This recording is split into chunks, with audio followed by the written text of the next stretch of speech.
next show I have become more and more obsessed with during the course of playing this concert. Kicks, the Showgirl musical. Are you ready? Kicks, the Showgirl musical was a show that never made it to Broadway, but unlike comedy, it didn't close in Boston. It closed in workshops. This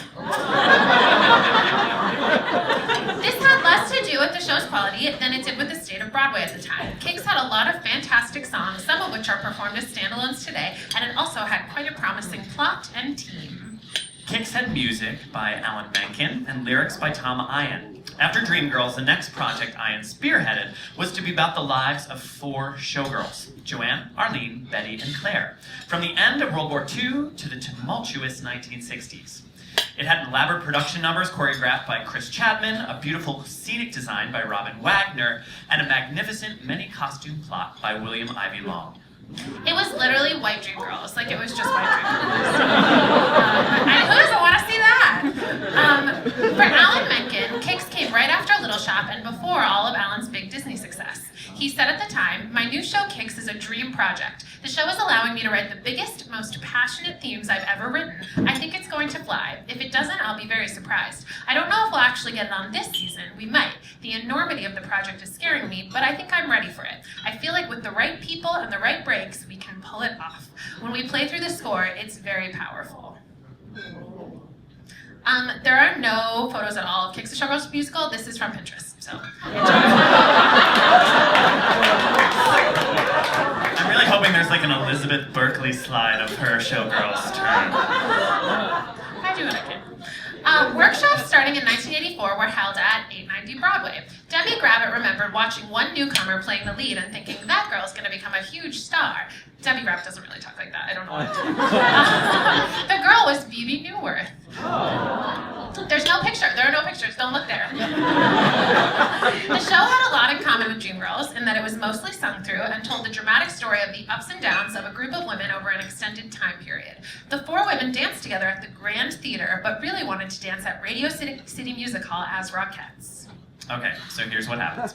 Joanne got pregnant, but didn't want to force her boyfriend, David, to marry her. So she gave the baby to Arlene, who hadn't been able to have a baby with her husband, Robert. And according to Ken Mandelbaum, a lot of the songs performed on stage at the Grand mirrored off-stage situations in the characters' lives. So the 4 women sang We're Having a Baby backstage about the situation, which then led into I'm Your Baby, an agitated song about the baby boom of the post-war years.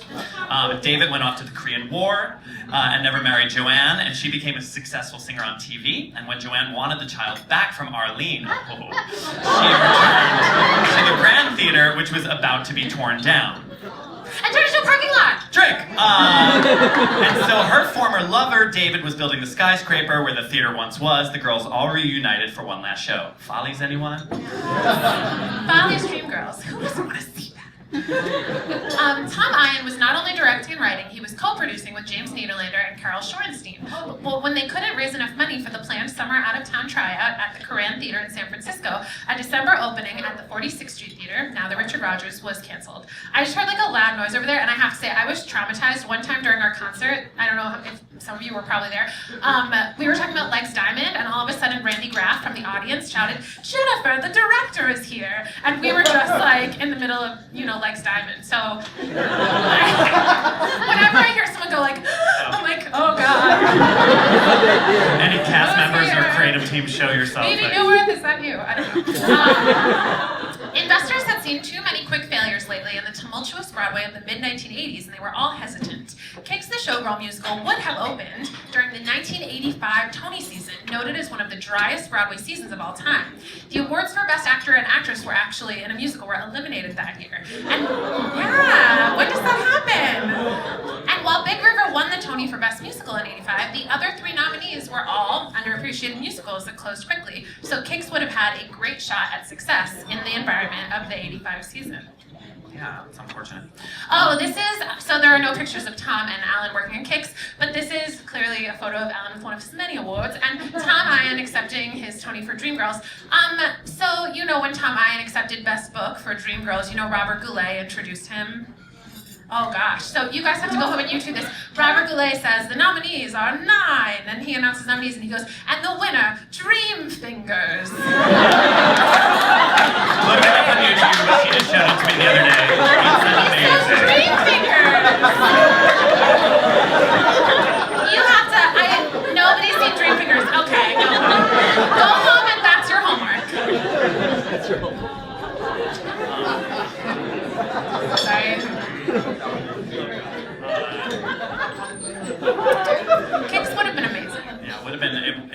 honestly would have been amazing. Unfortunately, Tom Ian sadly died years later in 1991 due to AIDS-related illnesses at the age of 50. And after Kicks, Alan Menken, still yet to make his Broadway debut, contributed to the off-Broadway revues Diamonds and Personals. A few years later, he wrote music to Disney's The Little Mermaid, if you've heard of that, and thus began his string of mega hits that span movies and Broadway, also including Beauty and the Beast and Aladdin. Here to sing from Kicks, the Showgirl musical by Tom Ian and Alan Menken, Nikka, Graff, Lanzarone.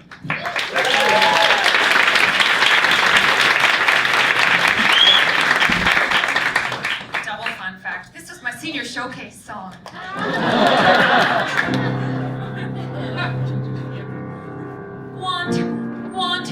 What do I want?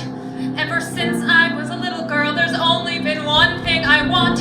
I want what every little red-blooded girl in America could want.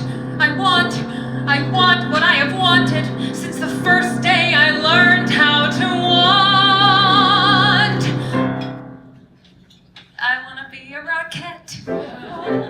I wanna dance until dawn. I wanna be a Rockette. That's what my heart is set upon. I wanna be a Rockette. I wanna hear the crowd roar. I wanna feel the magic when they scream for more and more and more and more. And I never wanted to be somebody's wife. A suburban life seems a pity. I never wanted to be a movie star. I always wanted to be a dancer in Radio City. I want to be a Rockette, and it's no surprise. I want to be a Rockette. Oh, how my foot is gonna rise. I want to be a Rockette, and it's one thing I know, that when I'm a Rockette, I'll never miss one show. I'll show 'em, I'll show 'em, I'll show 'em. I never wanted to be a Broadway star. Being famous has too many duties. I never wanted to be a ballet star. I always wanted to be one of those dazzling dancing beauties.